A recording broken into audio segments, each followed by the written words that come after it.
Hey, this is Chris from We Are Scientists, and you're at Popularity.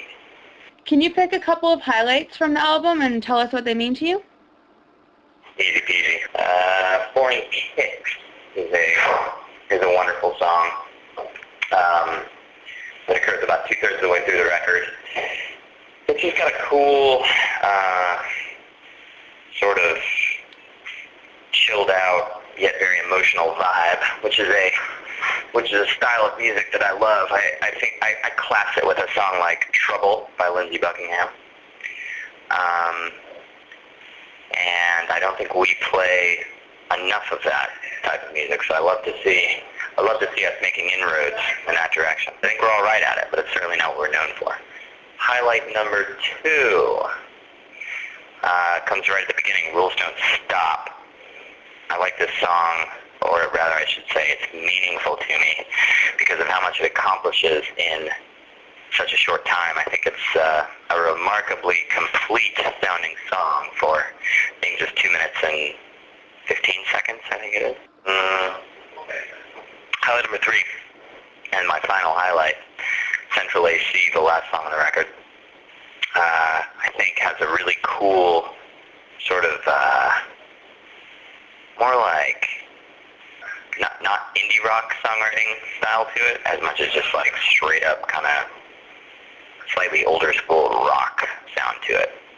Like I think the chord progression, especially on the chorus, it sounds like it could be tired. Obviously, we wouldn't have put it on the record if we thought it did end up sounding tired. But I think it sort of walks a very cool line in that it sounds like an old school rock song. I think it's the only song on the record that has any kind of guitar solo on it. Mm-hmm. But I think it ends up strangely sort of blending with the rest of the album. What do you feel you've learned about yourself musically and personally in the album creation process? What changed about us musically? What do you feel that you learned musically and personally? Oh, learn. Yeah. Yeah. Let's see. I learned musically, I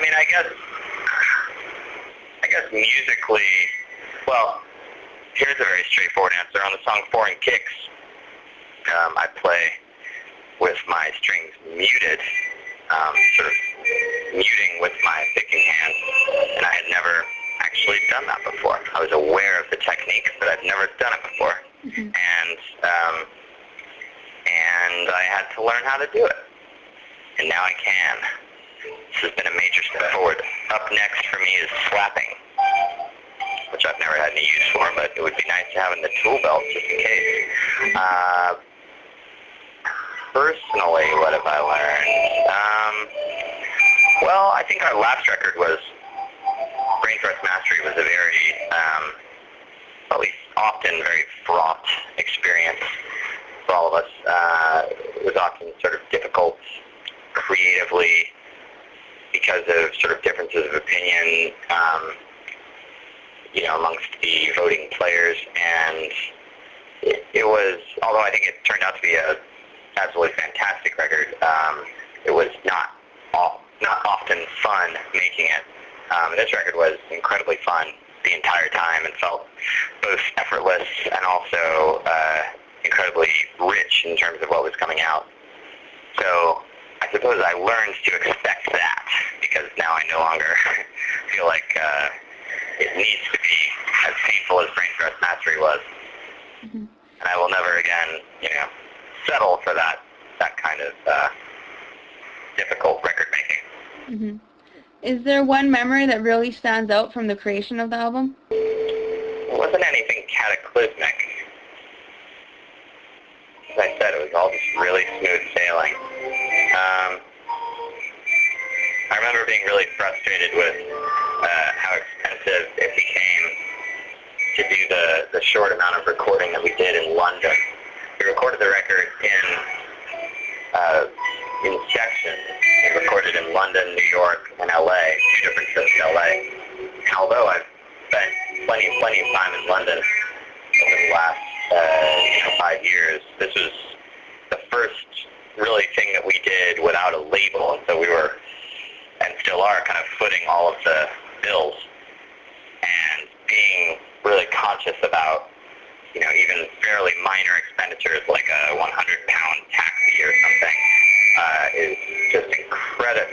Makes hanging out in London for business an infuriating experience because everything is, for the reason of the exchange rate and for the reason that everything is just, on its own kind of expensive in London. It's very expensive to do anything there, and it's also just, something, such a big city, everything costs tons to get anywhere, to rent anything. So I remember being extremely frustrated in London and having sort of a wake-up call about what a terrible city London is to do business in. What would you say is the biggest challenge right now facing the band?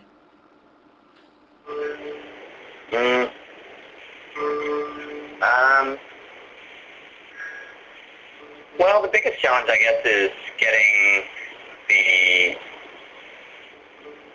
the reception for this record that I feel like it deserves. I think we had the same challenge on the last record, and to some degree failed. Although I think on the last record it was, much of the failure was due to some much bigger sort of industrial failures at our label. And so it was fairly reasonable of us not to necessarily feel too much to blame. I think on this record we've been in a position of kind of being able to choose everyone who's working on the record, from marketing to press to radio. And really, if things don't go the way we want them to, it's more our fault than anyone else's. To some degree, it's chance is a huge factor in something like this, but we're as responsible as any human being. And if we fail, we have only ourselves to blame. So the challenge is getting the record sort of to the next level of popular awareness. My feeling is that these songs are, as good or better than any of the good stuff that's on the radio.